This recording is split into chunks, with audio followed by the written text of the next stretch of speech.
Welcome to the NFL Saturday Podcast. This is Amp. And this is Scotty. And we're here to catch you up on fantasy football for the week. And we'll have some fun along the way. Ooh, that was good. I think that was good. Yeah, I can't tell. You were like slightly behind, which is going to mean that it's perfectly in sync. Slightly behind me too, so it might be perfectly in sync. How are we both behind each other? I don't know. It's I guess we're both delayed on the internet. But anyway, I guess we can start on the episode now. And before we get into it, I always do the fun fact of the day. So are you ready for your fun fact of the day, Scotty? Let's hear it. Let's see how fun it is. So the biggest preseason underdog that ended up winning the Super Bowl was the 1999 Rams, who were plus 15,000 to win the Super Bowl. AKA, you win 150 times your bet. And Jesus. If you don't know like the exact year, this was actually the greatest show on turf Rams.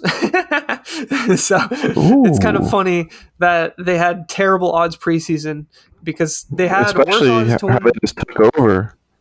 Yeah, they had Kurt Warner, Marshall Faulk, Isaac Bruce, Torrey Holt. I mean, just insane talent. And preseason, their odds to win the Super Bowl were worse than the Lions when they went 0-16 and the Browns when they went 0-16. So I don't know how it happened. I'd be interested to do a little bit of research of what people saw that made them. Was it the quarterback's first year? Was it the coach's first year? Did they have a really bad previous year? What made them expected to do so bad? Kurt Warner was old at that point, I believe. So he was probably... Yeah, it was probably just that. And they probably didn't think he would do good. Yeah. And they were expected to win 5.5 games, which I'm surprised the odds were that high when they were still expected to win 5.5 games. But they've probably changed over the years with like betting stuff. So I don't know. Well, I guess at 5.5 projected games won, you're not even in the playoffs, so your chances to win the Super Bowl should be 0. You know what I mean? So. Yeah, and I guess last year the Bengals were also plus 15,000. So that's they also were. I think that's the preseason they were plus 15,000. Jeez, way to go, Bengals! That's the closest. I know, right? That's the closest they've. I guess any other underdog like that's gotten. So, I mean, I could be. I didn't go through every single year, but that's just the one that I obviously remembered. So, you know what? Would also be a fun fact, which I don't have the answer on hand, but given how bad the Rams are playing and how good the AFC is right now, it is possible that the previous year's Super Bowl contenders, the Rams and the Bengals, both do not make the playoffs the previous year. I wonder if that's ever happened where both Super Bowl teams... Yeah, the next year? The next year. Because I do think the Bengals squeak in, that's not easy right now. I mean, the Rams are the craziest one to me. But yeah, I could totally... I think the Bengals will make it. But it is one of those things where it's heating up in the AFC right now. Like, there's so many good teams. There's so many quality teams right now. Yeah. But yeah, I mean, it's crazy because this Rams team in 1999, they averaged 32.9 points a game, which is 5 points higher than second place. So, jeez. Yeah, they were crazy good. And I don't know, it's kind of cool to see underdogs win unless it was on Monday night, this past Monday. Yeah. Dang. How are they so good when their odds were so bad? I guess they were just way wrong. Yeah, I guess Vegas was just off. I mean, everyone was probably off. Yeah. I wonder if anybody came out and was just like, you know what? I admit it. I was wrong. They're good. And I also wonder if anyone got it right. If anyone guessed that they would be really good. That would be epic. But you know there's some crazy bettors out there. Like somebody for sure put just like $100 on plus 15,000. Like why wouldn't you? Oh yeah. When you're rich, not normal people. But Yeah. Right, for sure, Yeah, for sure. Summers. Like I'm not going and doing that, but like professional bettors, you see plus 15,000, you take a shot for sure. Oh yeah, definitely. And I mean, when they get to the Super Bowl, you probably hedge it, but Oh, if they made it to the Super Bowl, I'm putting like 10 grand on the other team. So yeah. so So no you matter win what, you like make a lot of 10 grand money. at least. Yeah. Yeah, of course, you either win 10 grand or you win like 5 grand. Like, why wouldn't you do that? Exactly. I guess we Anyway. can now get into the main topics. And we're going to mainly be doing trending or ending players today. So we'll Ooh. bring up players who are currently trending and see if they'll continue it into the playoffs. That's kind of what we'll be talking about, whether we think they will or not.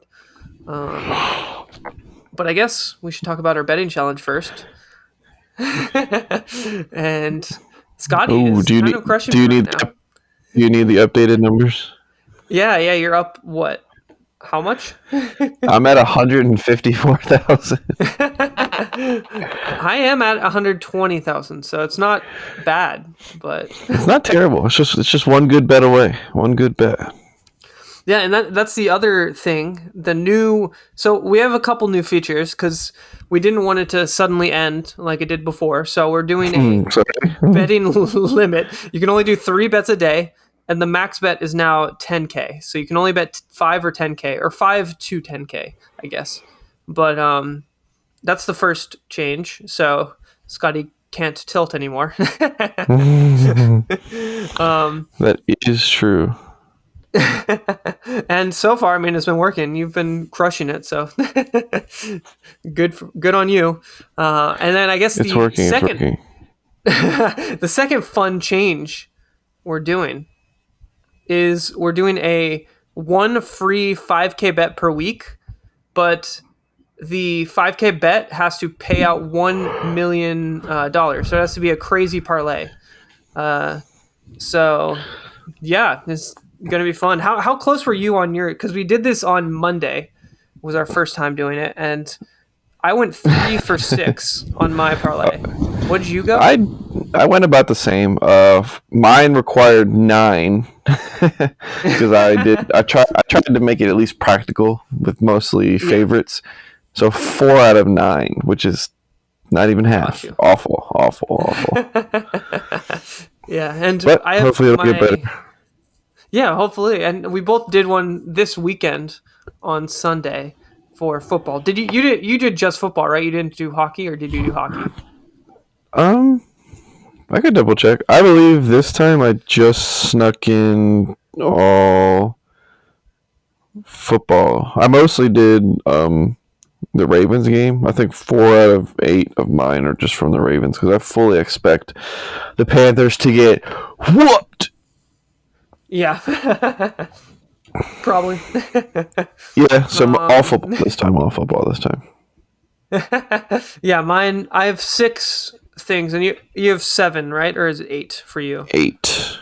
You have 8? Okay. So I just need some crazy touchdowns from some certain people, but yeah, I think it's a fun element just to like have the exciting possibility. Like even if Scotty pulls up like 800K, I still have a chance if I win that $1 million bet. So That is true. It's what do they? Oh, the great equalizer. That's what they call it. Yeah. That would be mildly infuriating, but at the same time, like good content. Like it would be hard to be upset that, like a true underdog story. I'm at 992K. I just got to win one more bet to squeak over the top, and here you come.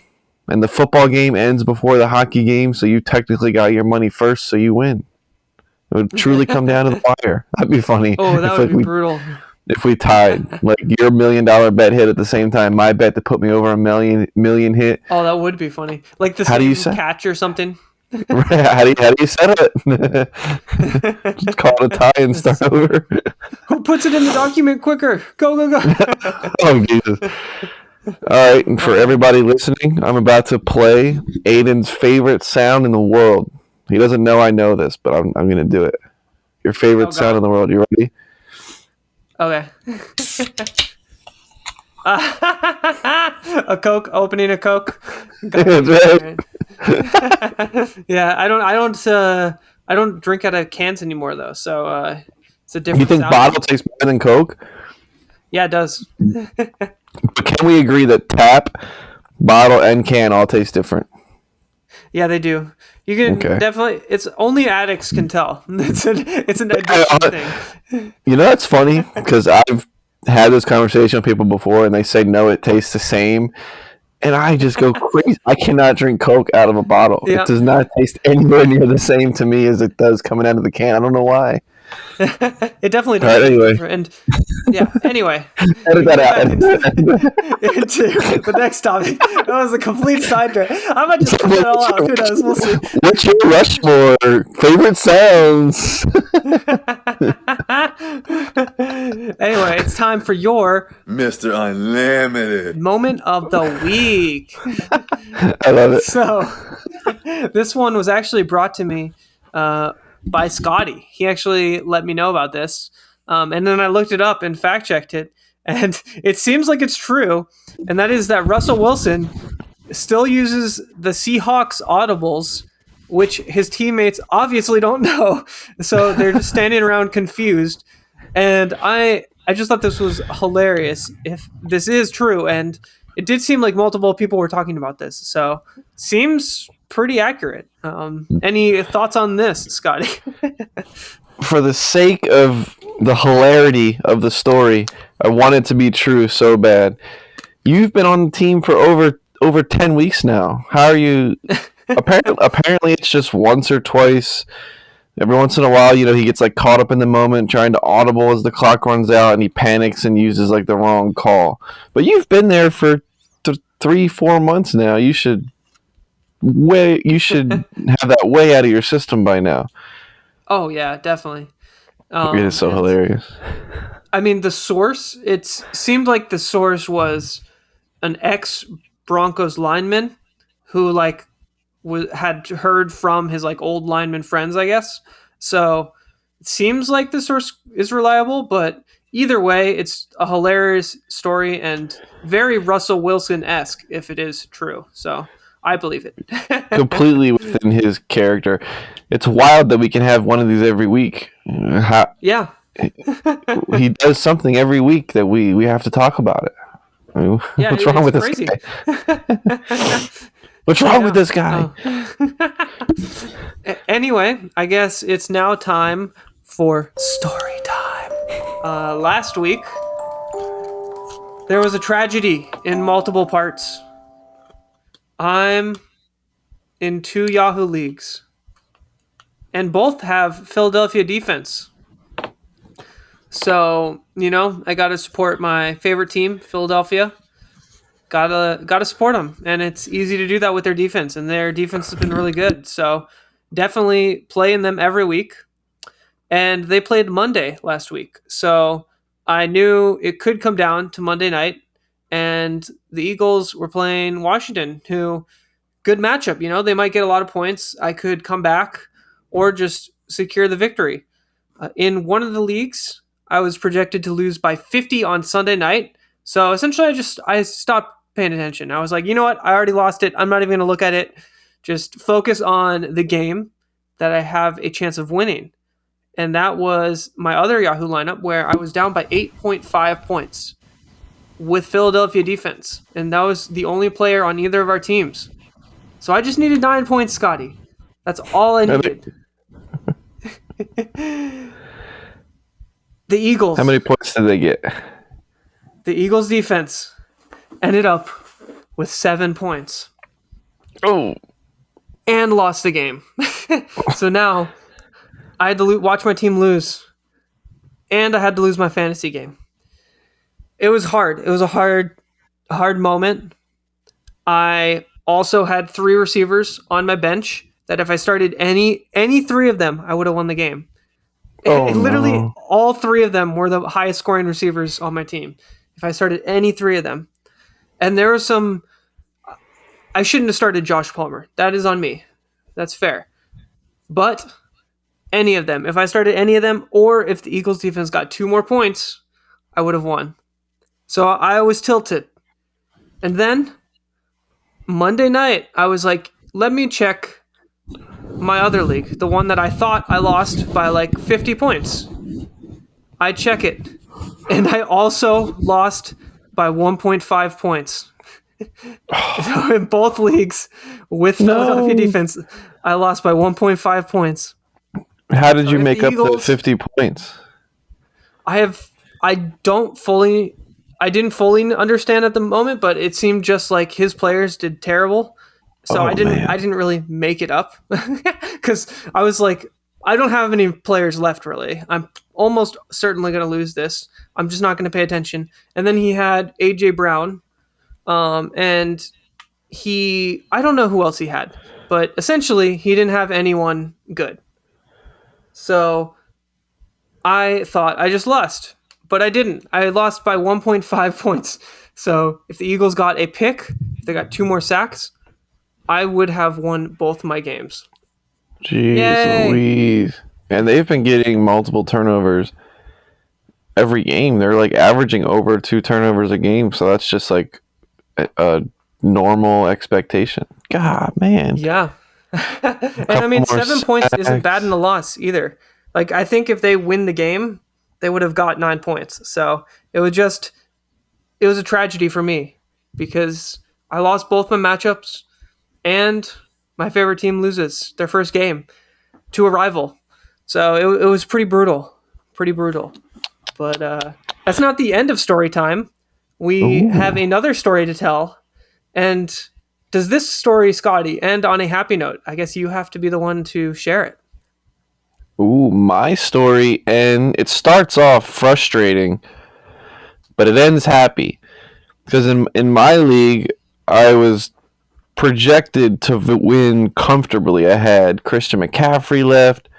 I had Jalen Hurts, Devontae Smith. I almost said Devontae Brown. I don't know why. I was thinking A.J. Brown and Devontae Smith. And I also had Terry McLaurin. And I was only behind by like 30 points. With those 4 players, that's automatic. But here comes Tony Pollard. And as you all know, if you watched the games last week, he came out and he did very well. In our league scoring, I think he got somewhere like 25 points. Yeah. Now I'm behind by 50 points, and then you throw in Justin Herbert on Sunday Night Football. He got like 15 points. So now I just have those Eagles players and Terry McLaurin, and I'm like, shit, I'm not going to get 60 points from these guys. Washington's defense is quietly good. You know, they're going to get some points, but I'm probably not going to get 60. I was right. They did not get 60 points. They got 70! Woo! Terry McLaurin had his highest scoring total of the season to this point. Hurts was consistent as usual. Love that guy. Brought home the dub. Unfortunately, I had to beat my dad. You know, I had to show him who's boss. You know, I'm not a little kid anymore. But I did it. Yes. I just brought it back to 500, actually. That win brought me back to 5-5 on the year. Very interesting. I am in the top 4 in both categories, points for and points against. So that's kind of good and bad, depending on how you look at it. I mean, yeah, I mean, you're not really in danger anymore of missing the playoffs. We talked about this earlier, how we were both kind of near the bottom of the league near the beginning of the year, but you're in a solid place right now, and I'm like right on the cusp. So there's definitely a chance we both make the playoffs, and I mean, I think it's likely. But see you in the finals, baby. Yeah, see you in the finals. That'll be a fun story. My team's not great, so. But anything can happen. Anything can happen. Yeah, I mean, if my bold prediction comes right that Russell Wilson will be a QB1, then yeah, he probably will. he could carry it to maybe a playoff victory. Yeah. Well, I guess we can now do the main segment. We had some good story time, and now it's time to talk about trending or ending. So we're gonna go over players who are currently trending, and if we think they'll continue it into the playoffs for fantasy, or if it will end and they won't continue their good weeks, I guess. So we can start off with the QBs. I guess we're going to alternate if Scotty is up for it. We'll see. We'll see if he has his list ready. I am ready to go. Awesome. So for QBs, I guess we'll start off with Justin Fields. Justin Fields is doing phenomenally right now. I mean, 45 points back-to-back weeks. What do you think of Justin Fields, Scotty? Do you think I believe he's trending. I think it took him 6 or 7 weeks to find his rhythm, to figure out how the offense is going to work, the perfect balance of running plays to pass plays. I believe it's not a fluke. I think they figured it out. I'm in on Justin Fields. I love it. I am too. The Bears coaches have talked about how I think it was the bye week where they actually finally started writing plays so Justin Fields could run, and they literally stole plays from Baltimore. So I think this is trending. I think he's going to keep doing well. I'm excited.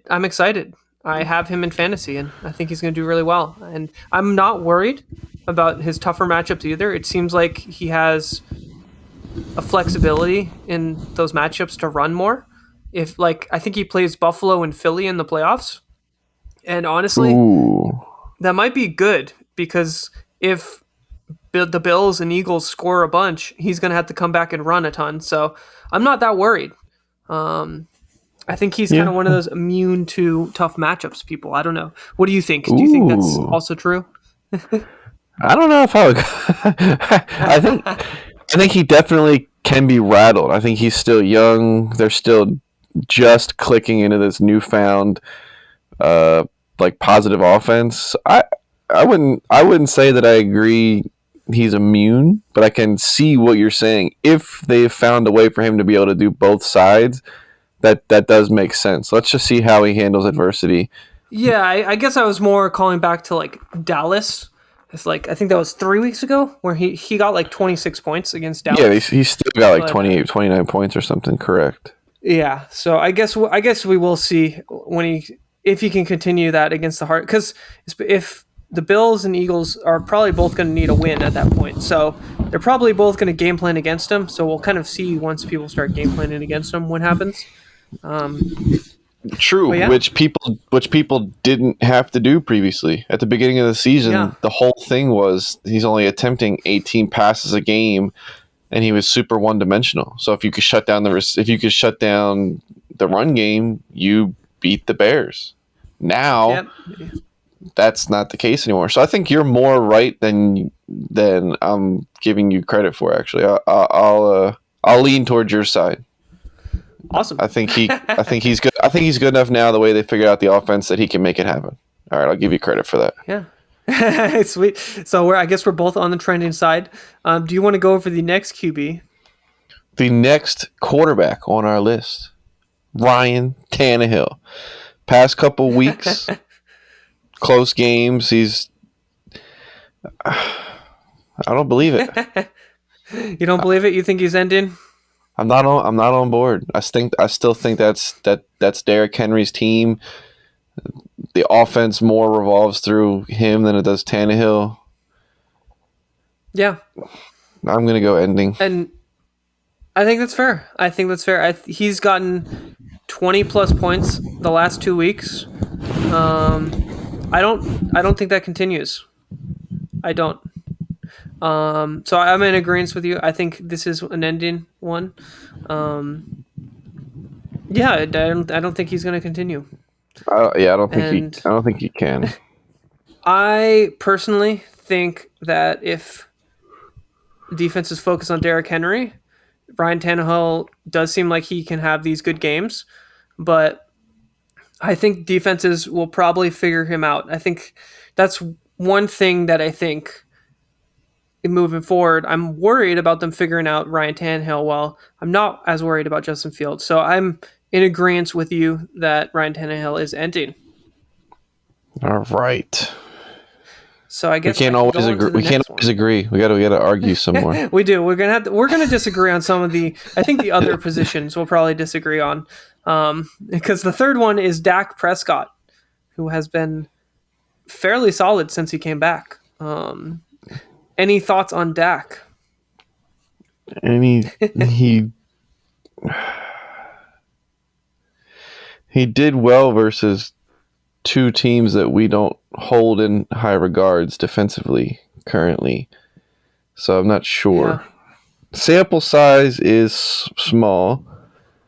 I'm going to go with no. He does not keep it up. Their matchups coming up in the next couple weeks get a little tougher. Give me ending. I don't like it.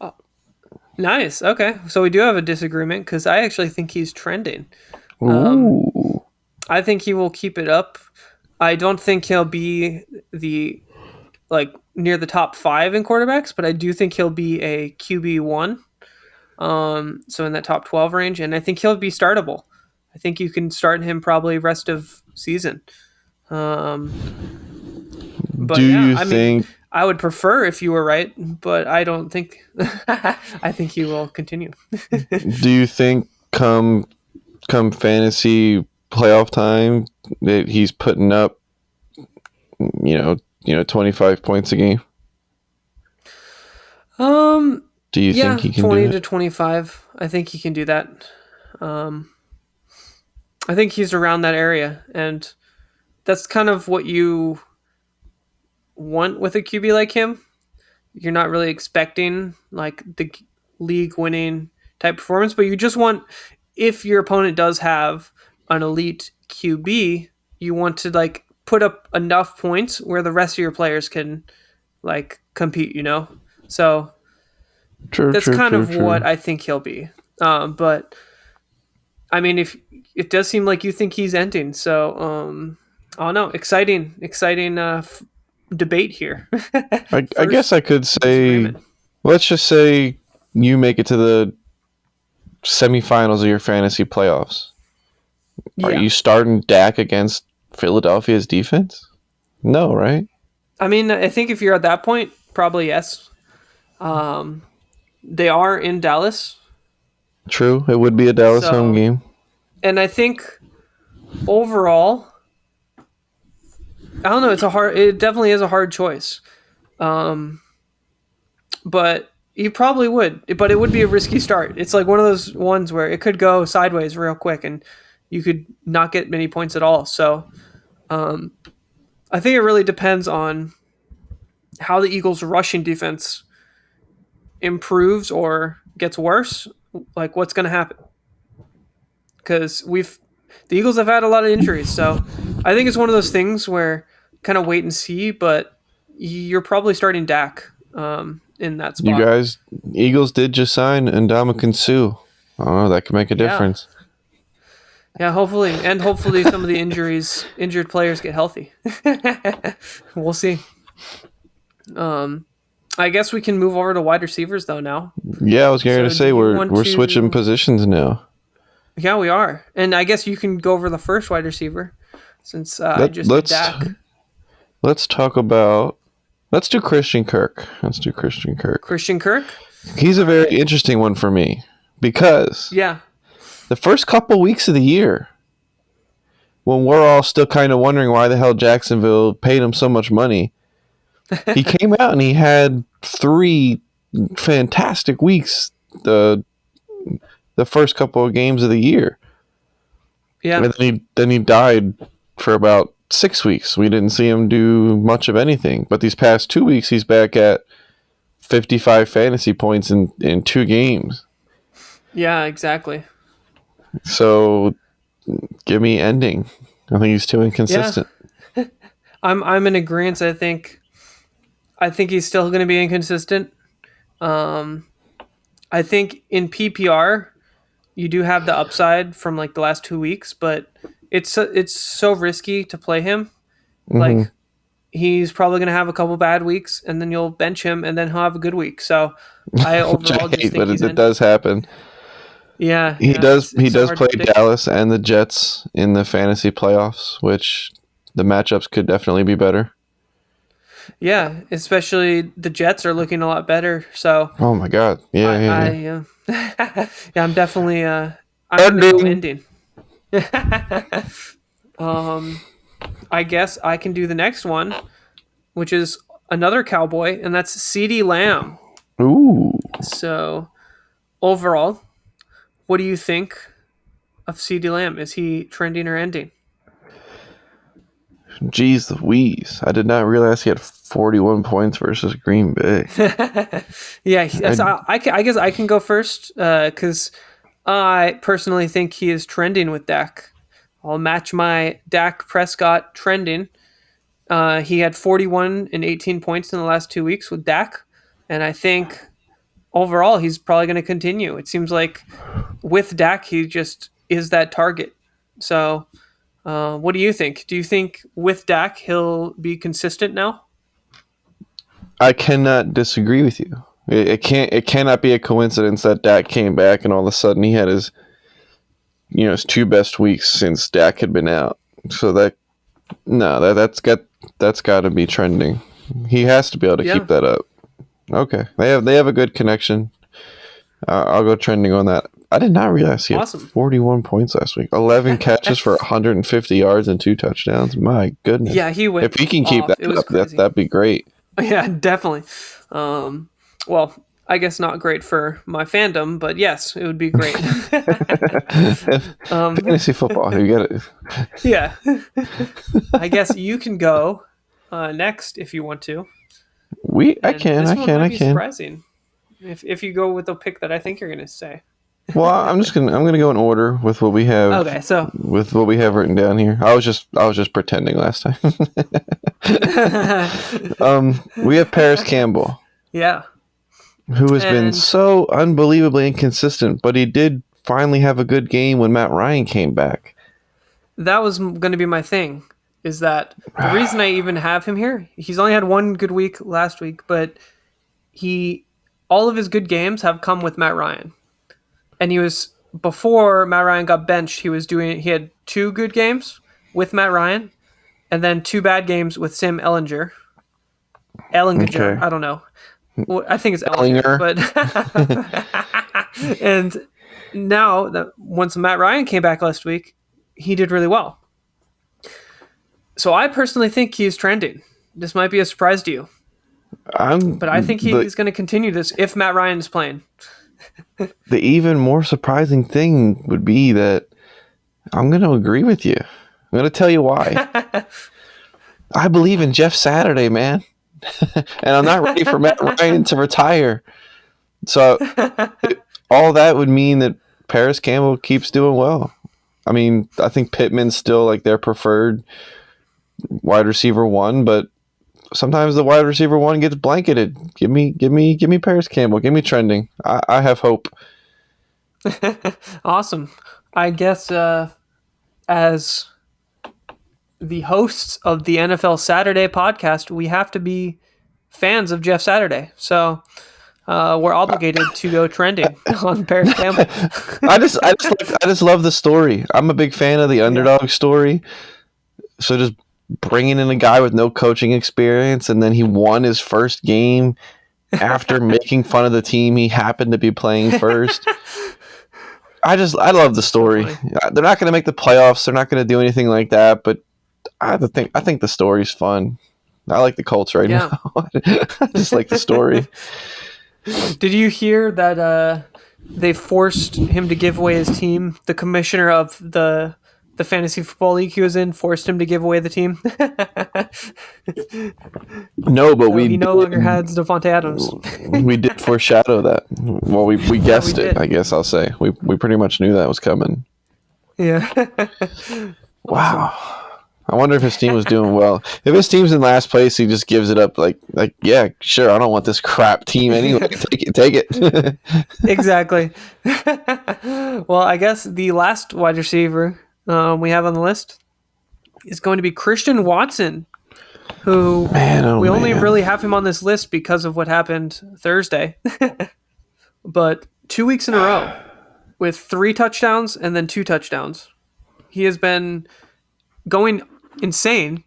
What do you think? Do you think Christian Watson is the new Devontae Adams? I think I have to believe that you agree with me on this. Because I just have to talk about one number and you can't argue with me. It's an unflappable argument. He has 5 touchdowns in 2 games. But he also only has 8 catches. There's no way to sustain that. Ending. There's no way to keep that up.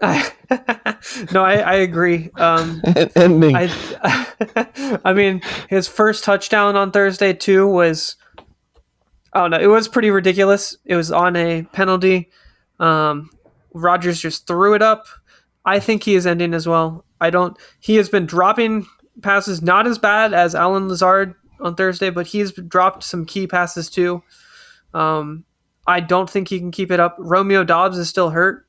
When he comes back, could see less snaps or just less targets. Who knows? And he's only getting a couple targets a game, it seems like. Only like 5 a game. So overall, definitely I think it's ending. If defenses start keying in on how to stop him, I mean, I don't think he's going to keep this up. The one caveat into this is a couple weeks ago, when like the first play of the game, he had a chance to catch like what would have been like a 70-yard touchdown, but it literally just went right through his hands when he clearly should have caught it. Aaron Rodgers came over to him on the sideline and immediately said, "We're coming right back to you. Like move on. Don't be upset. Like we're still getting you the ball." And then they did. They gave him a few more targets throughout the game. I don't know if that's just one thing to look at. If they like him, they might keep feeding him the ball, but his productivity is impossible to keep up. He can't keep getting a touchdown per catch. That's impossible. Yeah, and I mean he's still probably going to be involved. I think he's going to be that kind of big play person, but I don't think that necessarily translates to the touchdowns like you just said. He's probably going to get a couple catches a game, and they might turn into touchdowns, but they probably won't. So probably won't. I agree.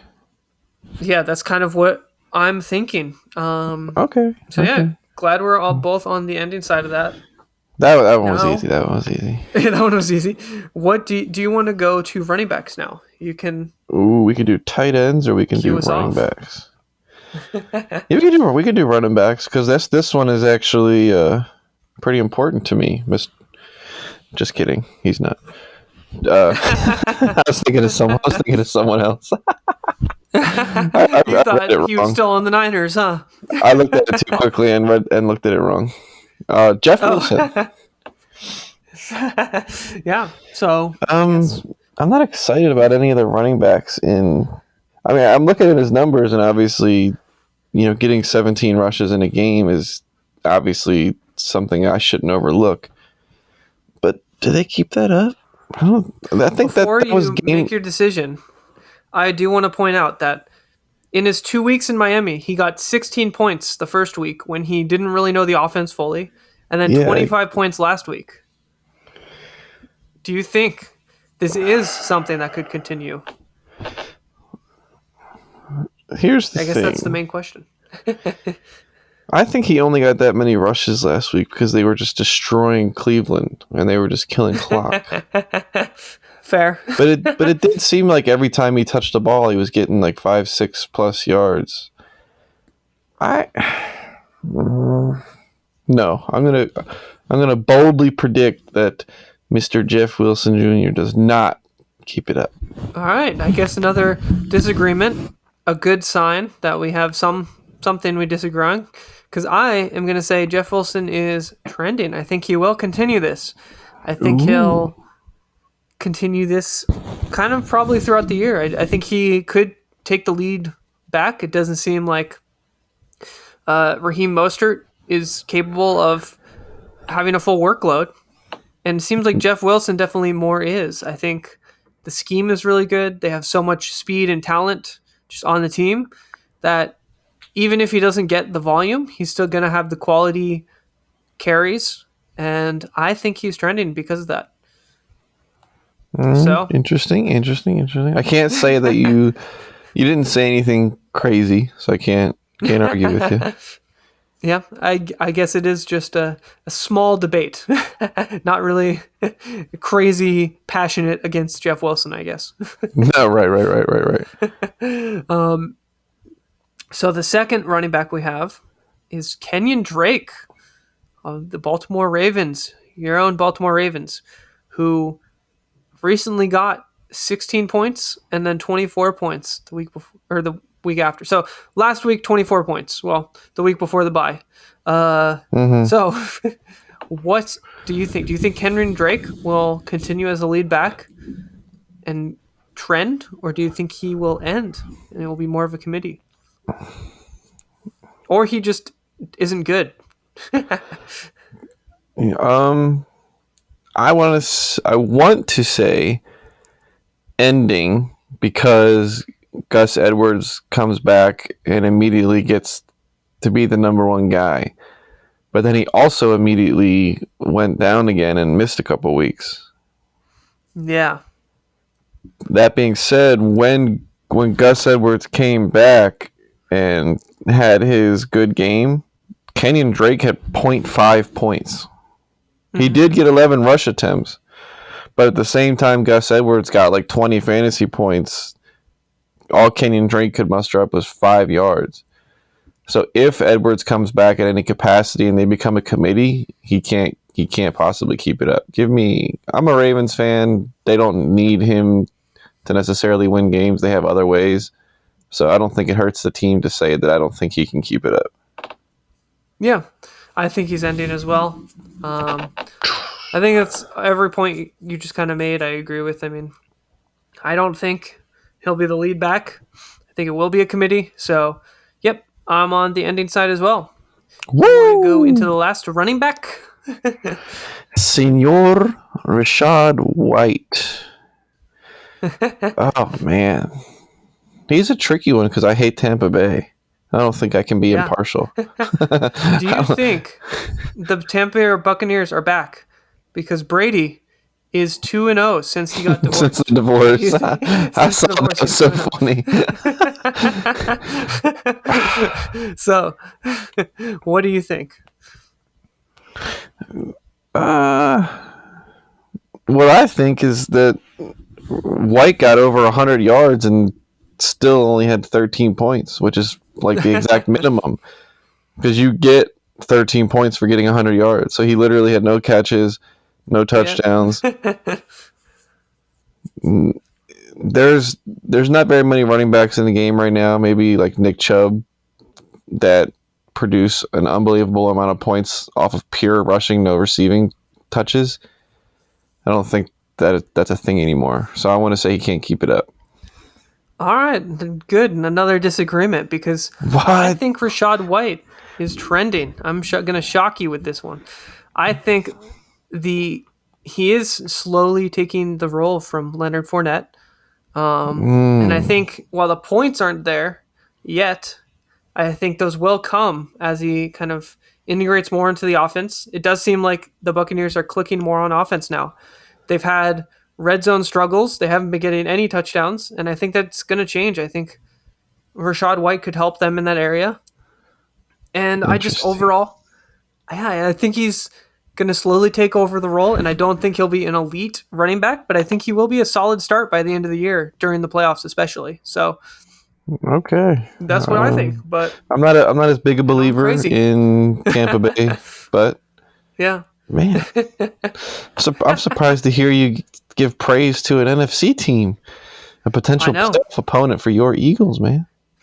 Yeah, I mean, they are going to be because their whole division sucks, so they're going to make it. And it's going to be frustrating, but we'll see. I mean, I would...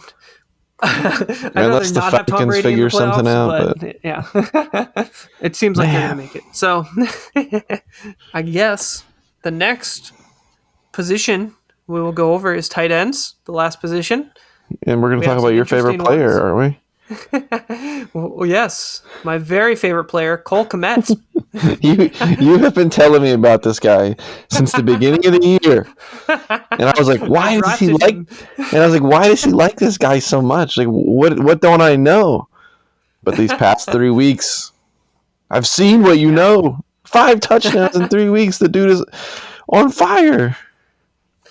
And that said, 22 and 23 points the last 2 weeks, 2 touchdowns in each week, which is why I'm actually going to have to go ending on this. I don't think he can keep up the touchdowns. 5 touchdowns in 3 weeks is pretty crazy. 5 touchdowns in 2 weeks is crazier from Christian Watson, but 5 and 3 is pretty close. That's pretty crazy. So I think he's ending. What do you think? Do you think he will continue? I know I've been the one that's been hyping him up, but who knows? I think we're at a disagreement, sir.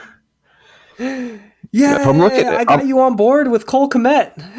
If I'm looking at it, his targets are slightly going up each week. His receptions are kind of going trending upwards. We just talked about how Justin Fields is figuring out the offense a bit. I'm not going to say that it's a slam dunk pick for me. I'm just going to say that I have hope because we need more tight ends out there doing their thing. It can't just be Andrews and Kelsey and such. We need more guys out there. I have hope. Give me trending just on faith. I just hope he can keep it up. And I like him. He's been fun to watch these past couple weeks.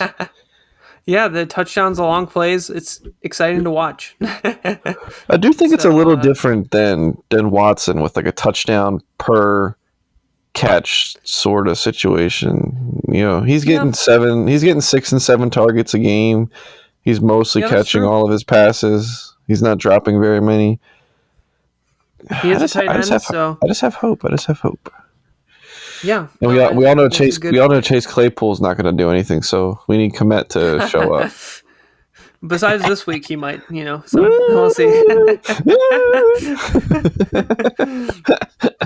Anyway, do you have a tight end for me, sir? Another potentially top 5 tight end guy. We got old TJ Hawkinson, the new Minnesota Viking. Although he's a couple weeks old now, but TJ Hawkstrap we got. And, is that his nickname? That's fun. When he does bad, but recently he has not been doing bad. So he's TJ Hockey Lees, because he has been a beast. He has been getting a ton of catches and actually targeted in the Vikings offense. And I still don't know how the Vikings got him, but he he has so much talent that I'm just excited for this. I think he'll be super solid, and I think he could even trend higher than he currently has been trending. So I think he's definitely trending since he's joined the Vikings. I agree. 19 targets and 16 catches in 2 weeks as a Viking. The yards aren't quite there yet. Yeah. 7 catches for 45 yards isn't exactly the most productive thing you'd like to see. Not very efficient. But it can only get better, right? It seems like they are locked in on him.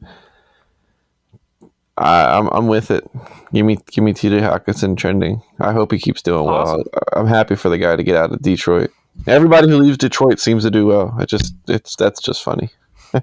I will say, we completely cursed my mom's fantasy team last week when we talked about Tyreek Hill and Cooper Kupp. So hopefully we do not curse her with TJ Hawkinson now that we're talking about TJ Hawkinson. Sorry, Mom. Ending. I think he's ending. I changed my vote. Ending. There you go. There we go. He cannot possibly keep it up. There's no way. That's funny. Well, I do agree with you, though. I think he's trending. He has to. But before we talk too much about him and curse him, But the damage might already be done. It might have already been done, sadly. But sorry, Miss Phillips. The last tight end, who is Dalton Schultz. Another Cowboy. And Dalton Schultz has gotten 13 and 17 points with Dak back in the lineup. So what do you think? I think Dalton Schultz is trending or ending? I think that's above average for our tight ends that we've been seeing recently.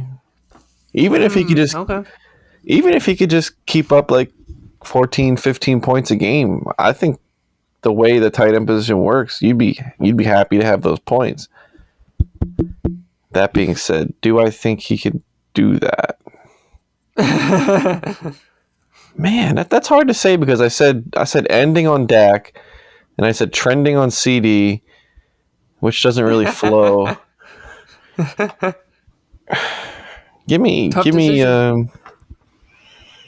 dang, because he's good too. He's an athletic guy. Give me trending. I don't know how it can work where I say Dak sucks, but the two people catching his passes can do well, but I'm going with it. All right. We will go trending for Dalton Schultz, and I will go trending as well. I think he is going to be super solid. Tight ends have not been consistent. I think he'll be consistent. He won't probably have that game-winning upside, but he won't have that game-losing downside. So I think he's definitely start every week type player, unless you have someone crazy. So I can support that. He has a high floor. Might be a. It feels like it. It feels like it too. Yeah, I agree. Awesome. Well, now it is time for Ask Anissa. Ooh, my favorite segment. We ask my wife Anissa a fantasy football question, and she knows nothing about football. So, Anissa, which player do you think is ending? Christian Kirk, Jeff Wilson, or Cole Kmet? Cole Kmet for Cole sure. Kmet's ending. Oh yeah, he's over. All right, he's over. He's done. Now let's play What's Your Prop? Where we pick 3 prop bets for the other person who will pick a side. We will keep track of our records and then be publicly punished on the show at the end of the year. So, Scotty, last week you went 1 and 2. Ugh. Not the best week from you. I definitely caught up to you because I went 0 and 3. Did worse. So yeah, I am even worse apparently. Our records are not looking good, huh?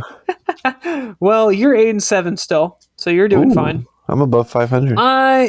I'm 5 and 10, so so not looking good.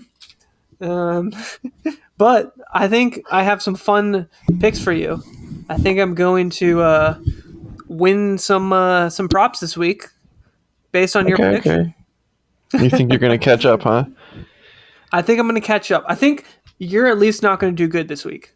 You're at least going to go 1 and 2 or 0 and 3. That's my prediction. Jeez Louise. All right, well, then I'll go first and I'll ask my question that should tilt you. Okay. Yes. Go ahead. All right. Starting off with a tight end. Your old buddy, Mr. Kyle Pitts. Okay. But the fact that this question should be easy, but somehow isn't, is what's going to upset you. Over or under 3.5 catches. 3.5 is a lot for Kyle Pitts. Right. I mean, what do you do? I mean, last week he did get 8 targets for 2 catches. I'm going under. Let's go. No faith in your boy. Nope, I'm benching him for Greg Dulcich. So that tells you how much faith I saw that you benched him. That's why I asked this question. Slam in the under. He is not getting 4 catches. He's getting 2 or 3 or 1 or 0. So, but not 6. But not 6.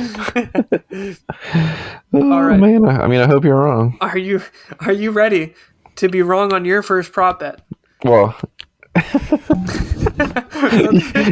are you asking? Like the most ridiculous. All right, go. I'm ready. What are you asking me? It is a touchdown prop, and it is Okay. for Chase Claypool. Does Chase Claypool get a touchdown? Come on, man. You just gave me a free win. It's a free win. Give me the under. No, he doesn't score a touchdown. So, for our audience, we have been kind of hinting at this with Chase Claypool jokes, but in my massive $1 million bet, I bet that Chase Claypool would get a touchdown, and Scotty made fun of me for that. So, I'm still making fun of you for it. to No stick shot. to you and find a way to make you even more mad if Chase Claypool gets a touchdown. If he gets a touchdown and it makes me sweat twice, causes me to outright lose once, that would tilt me. So I understand why you went there. I just logically don't see how we can do it. I don't see how. Chase Claypool touchdown. You went under. Awesome. I'm going Starting under. off 0-1. I like it. What's your second pick, Scotty? All right. We are going to go Nick Chubb on the road. Technically on the road, but not in Buffalo, in Detroit. As everyone knows, that game got moved due to an unbelievable amount of snow, where Nick Chubb wouldn't even be visible if he stood up in the snow because he's only 5'11". That's definitely how it works. Right. Nick Chubb averaging over 100 yards a game. Buffalo is averaging giving up over 100 yards per game. But I went a little more difficult than that. Okay. Nick Chubb over under 79.5 yards. 79.5 yards. That's a tough line. It's a tough line. I would like everyone to know that I make up my lines every week. I pick a player and I make up the line, and I'm always You do. hitting like within that 1 yard or one catch or whatever. Oh, that's so much fun. It is very frustrating. Very frustrating. Nothing is better than when you asked me if Lamar Jackson would get over 211 pass yards the first week we did this, and he got like 210.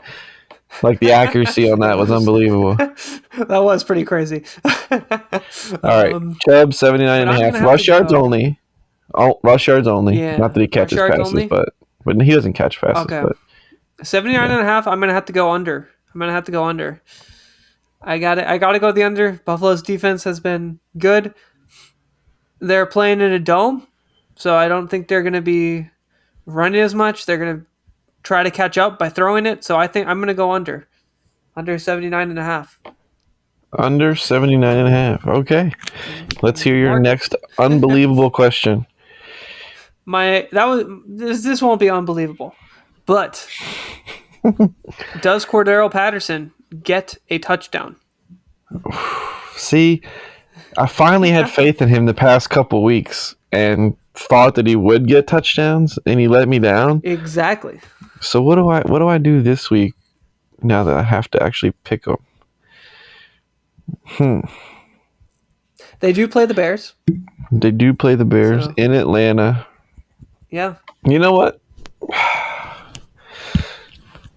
Give me the touchdown.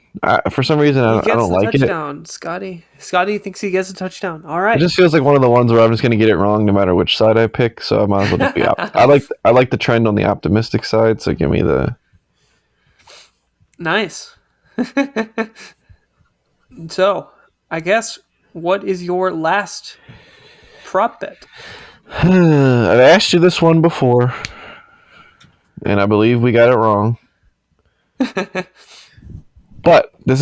I'm just giving. I felt bad for you lately. You know, you're going 0-3, 1-2, 1-2 every week. So I thought I'd give you a freebie. Baltimore's playing in Carolina with that really shit rush defense. Does Lamar Jackson score a touchdown on his feet? On his feet. Rushing No touchdown. catching. I mean, if he catches a touchdown, it would technically count because it's non-passing TD. But that's just not going to happen. But does he get a touchdown other than a pass? Oh, nice one. You know what? I'm gonna Last say time you no, answered he yes, doesn't. and you were wrong. Exactly. So I'm gonna say no. I gotta change it up. I can't stick to my same bet. I gotta say no. I gotta say no. He doesn't. So, funnily enough, that means you are under. You're very pessimistic this week. I'm very pessimistic today. Very, very pessimistic. All right, what you got for me? So, your last pick. CeeDee Lamb, does he get a touchdown? Ooh. I love these touchdown Lamb. ones. You know, it's fun. You did all 3 touchdowns last week as well. I did. These are generally harder than like reception yards and stuff like that. Yeah. In Minnesota. Oh man. That's a tough one. Give me the shoot. Give me the no touchdown. No touchdown. All right. CeeDee So Lamb you does have not score a touchdown. No touchdown for Chase Claypool. No touchdown for CeeDee Lamb. But then you do have a touchdown for Cordero Patterson. So Which feels backwards, right? But yeah, so you're gonna go 0-3, right? it is what it is. All right. Awesome. I guess we can move on to matchups. Ooh, there's a couple ones that I'm You a want to little talk excited about this week. I guess if that's the case, you can talk about yours first then, because you might overlap some of the ones I was going to talk about. So, any ones you want to mention? Yes. You're free to mention now. First, I want to bring you the week's lowest scoring game with fantasy players you should not be excited to play in any capacity. Las Vegas versus Denver. Sit everybody. Yep. That game is going to be an absolute stinker. Maybe you can make an argument to play Devontae Adams just because he's a guy you don't really bench, but I wouldn't be I surprised do if he have had a question another. for you. Ooh, ask it. For my lineup, do I start Cortland Sutton? Interesting. Is Jerry Jeudy still nursing a little? No, Cortland He Sutton's is. the one that's hurt, right? He's out. No, Jerry Judy's Jerry out. Judy's the one. That's what I thought. Yeah, I think he's out now. I think he's on IR or something now. You know what? Actually, I don't know if he's on IR. Yeah, give me a little Cortland Sutton action. Why not? All right. Sweet. But I hate Jerry that Jeudy game. is out. I think any game that Denver plays is just a low scoring, boring game. Vegas has been trending down. I'm not playing Carr. I wouldn't play Josh Jacobs. I wouldn't play Russ. Cortland Sutton might be the only guy other than the field goal kickers. Those guys might score a lot of points. Yeah. You know what the best part of this game is, though? Oh, tell me. That it's in the afternoon, so it's one of the 3 games we're forced to watch. Oh my! Well, luckily I'll be getting ready for work and such at that time. So I guess luckily I won't. I'll just have Red Zone on. I guess it'll be on in the background. I won't be forced to endure. Damn, that's gonna be a really bad game. Yeah, yeah, pretty bad. When you said there was another one you wanted to mention, is that correct? I believe. Let's talk about Philadelphia and Indianapolis. Oh, okay. Do you think that your Philadelphia Eagles can bounce back from a home loss to play well on the road versus a team with a lot of positive energy right now? You can be biased because I won't be. Okay. In my free bet, when I was doing the lines and experimenting with, like, essentially what I needed to do to get to $1 million for the free bet, I was moving the line to have the Colts win by 2.5 points to see if that would get me over. And it didn't. But I think the Colts are going to make this a lot closer. And I'm worried as an Eagles fan. I'm worried. I think overall they've shown glimpses where they can lose games like this. And I'm worried about them winning games down the stretch right now, like near the end of the game, if they're not pulling ahead. So yeah, I think it's going to be a lot closer than the line. I think I'm definitely taking the Colts line, taking the +7 right now. What do you think? at 7 do you now. kind of agree? Well, because you're an Eagles fan, you feel like you're being realistic because they just lost the game, but in reality, you're just kind of being a Debbie Downer because Okay. you think it's just going to keep trending down. I think that the Eagles defense comes back and redeems themselves after what could have been a better game last week. The offense continues to do what they do. I believe that I would bet the Eagles on the -8 or 7. I do think Okay. they easily win the game, but I don't think it'll be a high scoring game. Okay. I think we're looking at like a 28-15 situation. Eagles win. Okay. Cool. I think that's fair. I don't think that's so bad Go Eagles! at all. I'm down for that. And I guess I'll start with some of my matchups just because I have 4 and you haven't mentioned them yet. So I didn't mention The any of the first ones one- you wanted. nope. Interesting. First one was the Browns versus Bills. I personally think this won't be super high scoring. What do you think? I think after what we saw last week with Miami and Cleveland, the blueprint has sort of been set, and Buffalo has good receivers to sort of follow what Miami did. So I'm going opposite to you here. I think we see another.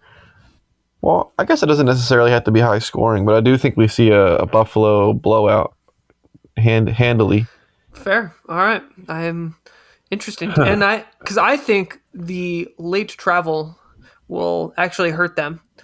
And I think Thursday will be very exciting because I don't know if you knew this, but the Bills play in Detroit again. for Yeah, I did Thanksgiving. read that. So, Yeah, that's funny. yeah, it's going to be interesting to see how that manifests itself because I think the Bills are going to be tired, and I think the next 2 games are going to be rough. I mean, they just lost. There's a chance they just bounce back and kill the Browns, but I mean, I think their defense will play well. I'm not confident in the Bills' offense right now, so I think it's going to be lower. I think the Bills will win, but I think it's going to be a lower scoring game. Are you The next still one. excited to start your like Stephon Diggs, Gabe Davis, Yeah. Nick Chubb? Do you Yeah, still I'm think excited. those guys show up? Yeah, I think the big guys do. I mean, you're starting your studs. I'm not starting Gabe Davis. That would probably be the one that I mean, if you don't have an option, you have to start him. But there's so many receivers out there right now that I think are more consistent and have that upside too. I don't have confidence in him. I'm not playing Isaiah McKenzie for sure. But Okay. the other, I guess, player that I would probably play is Donovan Peoples-Jones. I would play him. Ooh. Why don't you tell us about last week?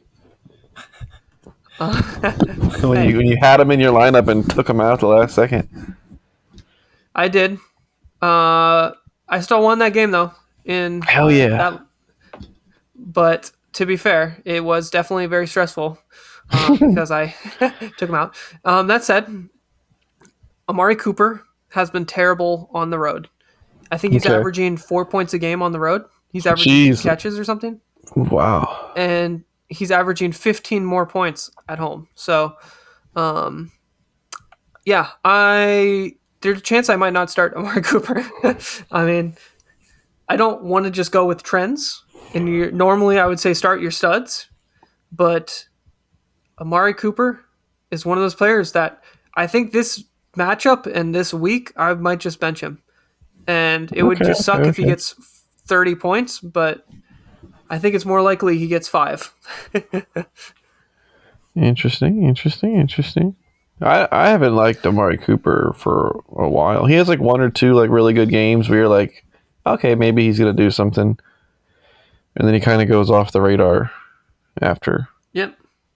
Yeah, exactly. Okay.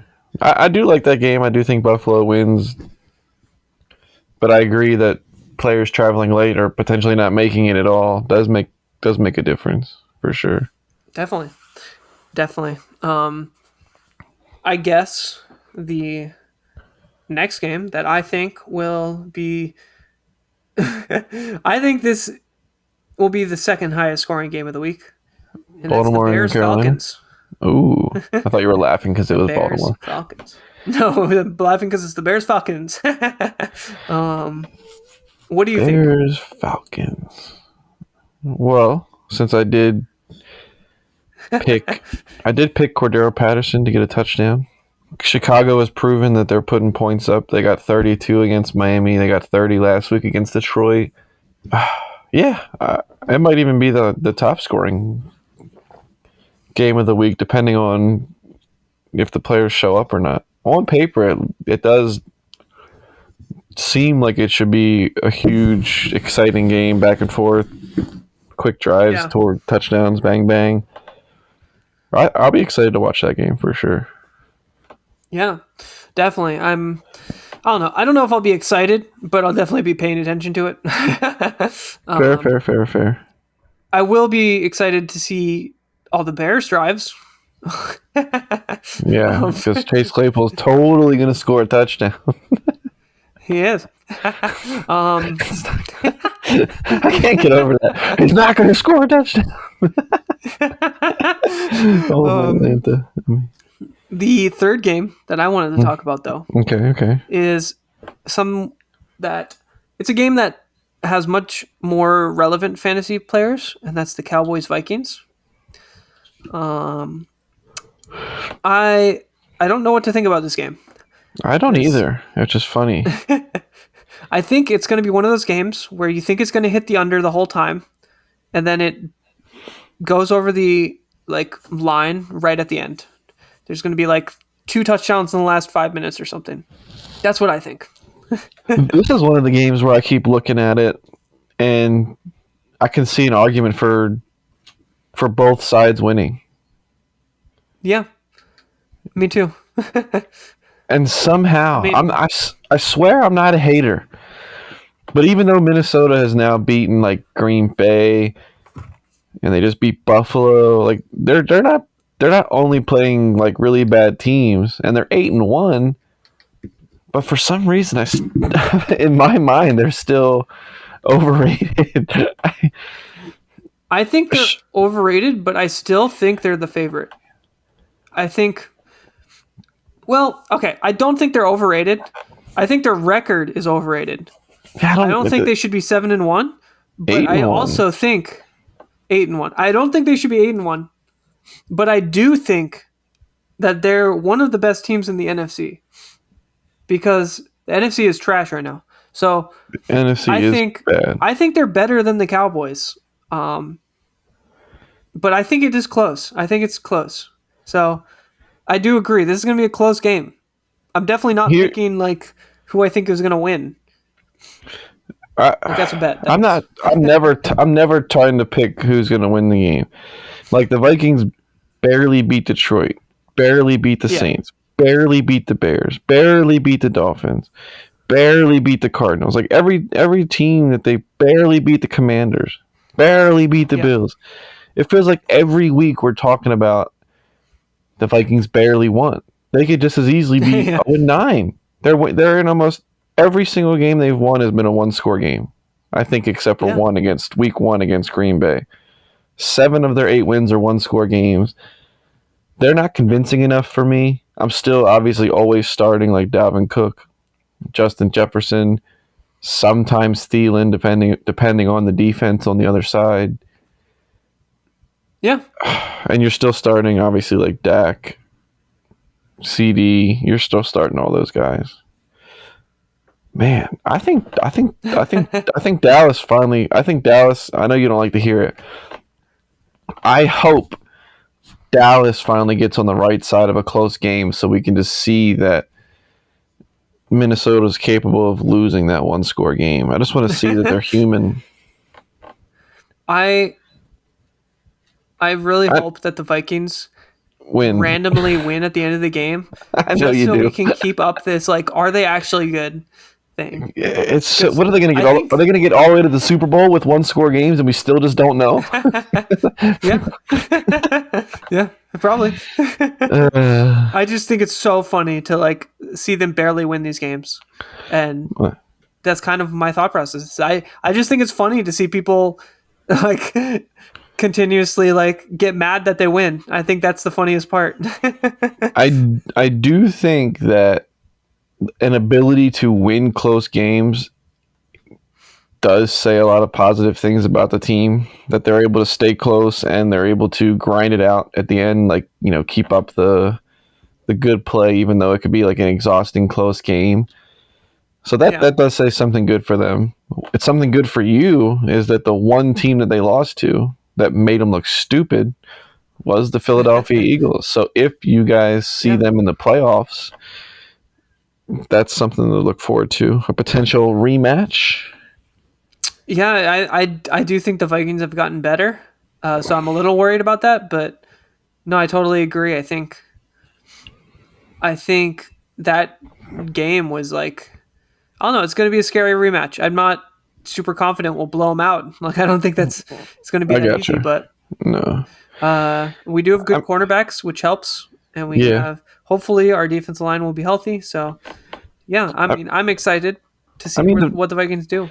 The Vikings just won a game because the other team, all they had to do was get 1 yard gained and kneel and run out the clock, and they fumbled the goddamn ball.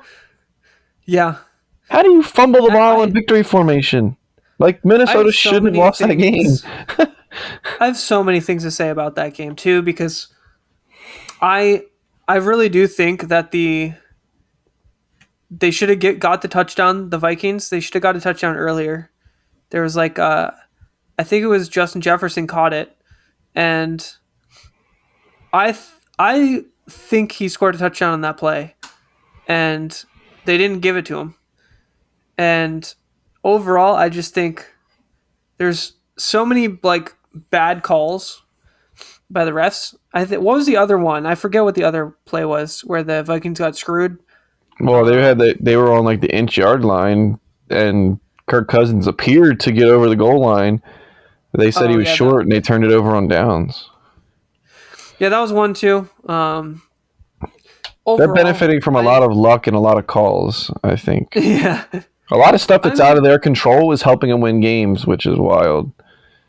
Yeah. Yeah. I just think it's just overall crazy. I mean, it's fun. I think it's funny for me to see them win because the Eagles already beat them. So yeah. I don't know. It's an added, I kind of want them to keep winning. But yeah, no, I totally get what you're saying. A level of prestige that everyone else keeps losing to them, but the Eagles made it look easy, sort of thing. Yeah, exactly. Yeah, exactly. And it doesn't affect me anyway, because these are all NFC teams that I wouldn't have to worry about until the Super Bowl. But I guess as an Eagles fan, you have to root against Dallas. You can't help it. You have to. 100%. I'm always rooting against them. But I guess the last matchup I wanted to talk about, and we can see if there's any other ones you want to talk about. Yeah, I'm looking. But my last one is what I think is going to be the highest scoring game of the week, and that's the Chiefs-Chargers. Because I think this game will be insane. I think both teams are going to just score nonstop. Do you agree with this? I think the whole world always thinks that this game is going to be ridiculous. Both Chiefs-Chargers games this year were prime time. The people making the schedule think that this is just always an amazing game. And it only has been like once recently. Like even this year, it was like what 24-20, 23-20, something. A good competitive game, but not like the shootout that we're used to. That being said, I think Keenan Allen and Mike Williams are seen both trending towards playing. Eckler is well within his stride. Kansas City firing on all cylinders as always. Defenses both suck. Yeah, I mean, I always look at this game and assume that it's going to be like the most exciting game you've ever seen. It doesn't always live up to that, but I have hope. Awesome. I think you're starting everybody in this game. I mean, literally anybody on either one of these teams. You're not necessarily true. Well, I guess you're not going all the way down like the Kansas City receivers. Like you're probably not starting like Marquez Valdez-Scantling or anything like that. But I meant more. You're not starting Clyde Edwards-Helaire ever anymore. But true. I don't even know if he counts. Is he still on the team? Does he still play for the Kansas City Chiefs? I mean, technically he is, but will he get? I almost did a prop bet. Does he have 5 snaps? Is he in the game? Is he in the game for 5 plays? I almost did that as a prop bet. Dang, I guess I would have had to go over. We'll just see for 4 fun. last week. He had 4 rush attempts, but are those the only 4 times he was? No, he had 4 snaps. I think he only had 4 snaps last week. No, because he also be wrong. He also had two catches. No, he had 2 targets. Sure? I'm looking at it. Oh, okay. You're looking at it right now. Okay. Against Tennessee, right? Yeah. Let me. You know what? I can check out the snap count right now. I'm looking at it. He had 4 rushes for 5 yards, and he had 2 targets for 1 catch and 14 yards. That's already 6 right there. How many snaps did he get last week? Let's check. We're looking at a minimum of 6. 6 snap percentage. I don't know how many snaps they did in the game, but he was in for 6% of snaps. So unless they had over 100 snaps, that's 6. Yeah. So very fun. That's still that shouldn't be a question. I guess Pacheco and all these other guys. What Jerick McKinnon is there now? They're just taking over. Yeah. I think it's Jerick McKinnon. Pacheco's the one that I think is really. Oh yeah, he's coming into his own for sure. I mean, yeah, I think this is gonna be like that Chiefs Rams game like 3 years ago, where Jared Goff and Mahomes just went back and forth, got like 52 points each on Monday night. I think it was the game where the fires were going on in LA, so literally no one was at the game, and it was like one of the best games. Like it was insane. But yeah, I don't know. I think this will be super high scoring. Like you said, I'm starting every player. The only thing is, I don't know what to do with like players like Josh Palmer, Kadarius Toney, people like that. I think those are like borderline, and I'm playing Courtland Sutton over both of them right now. I was gonna say it would depend on your options. Brian Robinson over both of them. I'm playing Brian Robinson over both. I'm surprised that you aren't salty and like just benching all Commanders players after last week. But it is Houston, salty, so but I'm it's Houston. I mean, come on. I'm more salty that I lost because I didn't know which receivers to start. So now just don't start any of them. Now just don't start a third receiver. Is what Screw all of them. Get on my bench. Exactly. That's my that's how salty I am. But yeah, I don't know. Any other matchups you wanted to talk about? I don't think there's anything we need to mention about the Chiefs Chargers anymore. So, did you want to mention one or another? No, I don't think so. Carolina Buffalo should be a blowout. Maybe the New York Jets New England Patriots will be a competitive game, but fantasy wise, Carolina Ravens. Well, I said Buffalo because I was looking at Buffalo on my screen. But yeah. Oh. Carolina versus Baltimore. Jets and the Patriots defenses are both too good to get excited about that game from a fantasy standpoint. Yeah. No, every other game looks below average. Even the Rams Saints game, I'm not excited about that. Yeah, no, I agree. Nothing super exciting fantasy wise, I think. Yeah, agreed. Awesome. Well, I guess we can end the episode now. So, Ooh, no, I have a surprise. oh yeah, your strong opinion of the day. I don't have a strong opinion. I have a new segment. Oh, you have a new segment. It is called "Does Aiden Know That Rule?"